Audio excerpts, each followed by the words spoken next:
Hello, Gravitrons. I'm more gravity. Let's play chess. Be listening to some tunes as I play this evening.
Okay.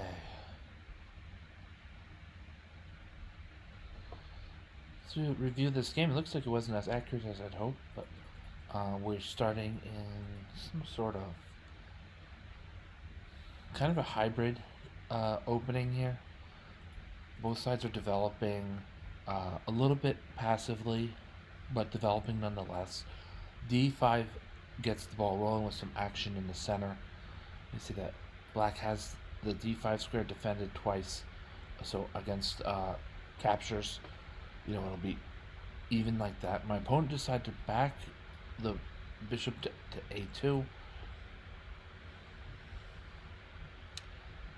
It's not what would have come to mind for me. It's not a bad move. All that is some kind of accuracy by Torch. I mean, maybe just if you capture on D5 and queen captures back, we have this huge center here. But there's a really important but. The queen can be attacked with tempo. Develop to knight to C3, and the queen's gonna move back to some decent square. But I don't know. I feel like that's a better choice here for white to ditch the bishop against the knight on D5. But we saw bishop to A2, and I'm supporting my knight with the move E6. And when you play chess, you want to make moves that do two things at once. So I'm supporting the knight adequately, even not just against the bishop, but even against an additional attacker, perhaps. And at the same time, putting the bishop on E6 allows queen D7 or queen C8 to establish a battery against this early Luft-making H3 pawn. And that could be dangerous, as we saw in the game. So kingside castles is excellent. That's the way to go. Going too strong against, meaning the number 2, strong against the H3 pawn. I was tempted. I was tempted to play bishop takes H3.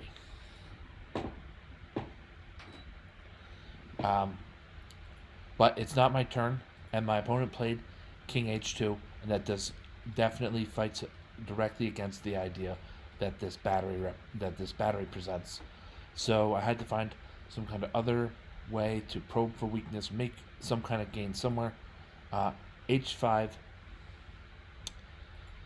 because I'm looking at this board, it's black's turn to move. It's hard to find the move. I know the move is there. Torch knows that H5 is a miss, so there's some kind of opportunity here for black. And I'm going to look now, and it says knight to C7. Trade bishops. Get my knight to E6.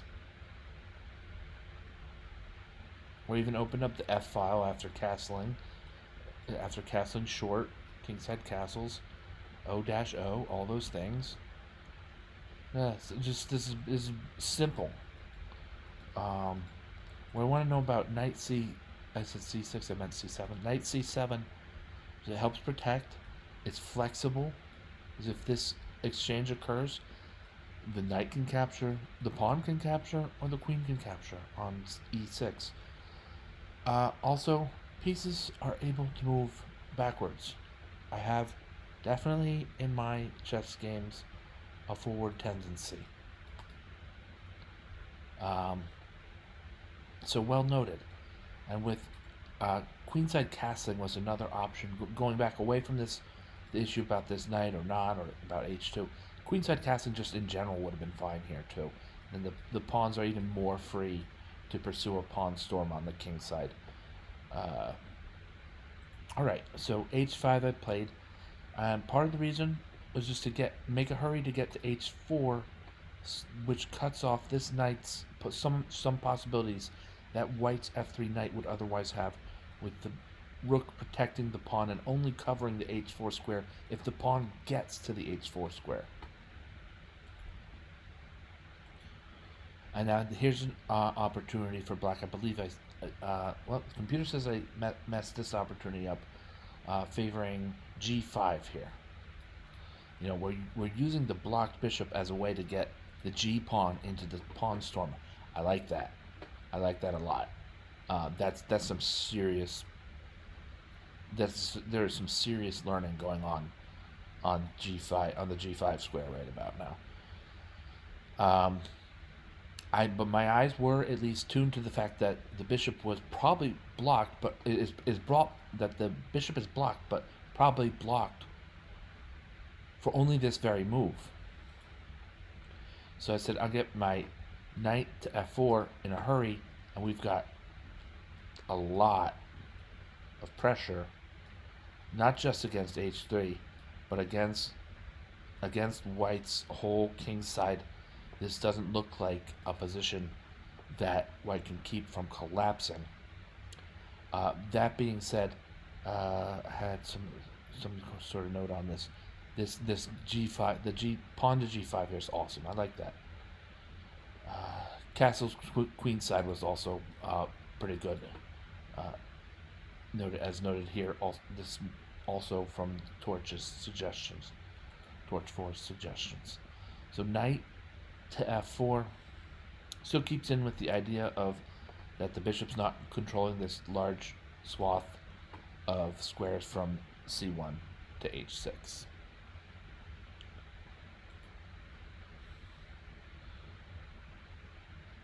Knight to e4. Knight takes g2. It felt good at the time because I'm looking at if king takes g2, then bishop takes h3, and king from there probably to h1, though I'm not exactly sure why. Maybe to g1, and then the bishop captures the rook on f8. We see either the queen capture on f8, or if possible, the king capture f1. I meant f1. Those last two. And then it is just that equal amount of material swap.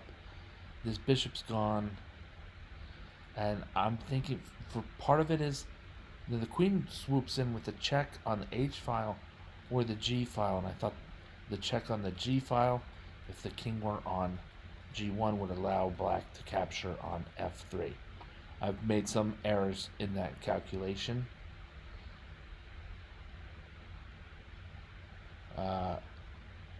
And they're exposed by the move, only winning move here for White, because I was focused on this part of the board. The only winning move here, bishop takes e6. And after queen takes e6, it looks like White's doing well with king takes g2, and then play resumes in a sort of normal fashion, and White's ahead some strong amount of material. That bishop, this isn't a great place for the bishop in terms of technically speaking. He can't move along this diagonal all that much unless he wants to go on the first rank. But he's sneaky because he's visually he's in between these other pawns and pieces. It still controls a lot of squares and can do something like bishop takes e6 without you factoring that into these calculations over here, without one factoring into the calculations in and around White's king side. Let's look at the whole board, Sam. For my West Wing fans, this bishop at a2 is, look at the whole board, Sam. Anyway, I saw a miss in return, and the play's just very inaccurate through this part. But there were ideas to beat, and when it came to it, queen g4 exposed the check and a good attack and or pin against the f3 knight. Once the king moves, the black's knight comes in, and then there's two pieces against the minor piece. The pin's still there, so when capturing, my opponent loses a full queen. King moves and the minor piece. King moves and the minor piece material is reclaimed. Definitely not one of my most accurate games. A fun game, and I felt my opponent played some strong moves, so it was really uh, good to to sort of to do this, to play this game of chess.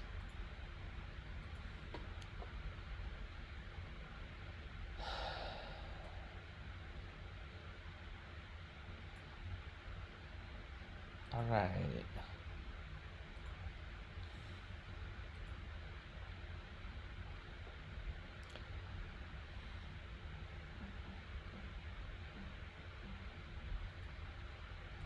I'm not gonna review this game, but let's get the. Um, I'm not well. I'll let the computer review. I'll take a look. I don't review my losses, but we're gonna check at what kind of accuracy I played at with my opponent and what kind of accuracy my opponent played with something like that. Happy pawn anniversary. Pawn happy pawn anniversary. He's from Haiti. Man from Haiti. Okay, so yeah, I'm looking at this and seeing pretty much a late break where I moved 21 and it's been even or close to it throughout the whole game. There's a little bit of a break here, and black gains an advantage as well as white's king.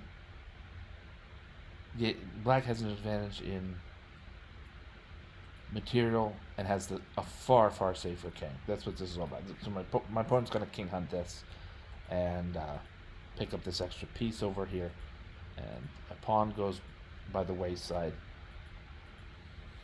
He's got the knight in for protection on f2 when he captures with check. They are using all their pieces. There aren't many, but with the rook giving check on c8, then it's just going to be checkmate against white. Notice here, play whatever legal moves you want. Going up a full rook with check, there's nothing wrong with that. A lot of players would capture on d3. But then white will not white will not stand against this kind of onslaught for very long. And I was checkmated on move 39. I did notice that my play wasn't so bad in terms of accuracy.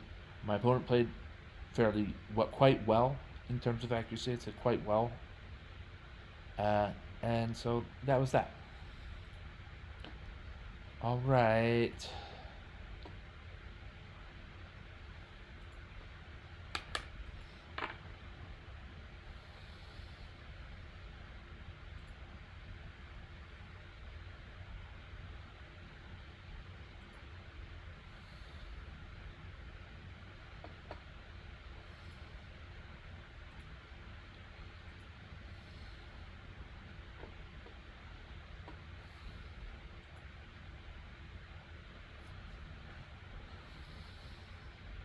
Right. Thank you so much for watching.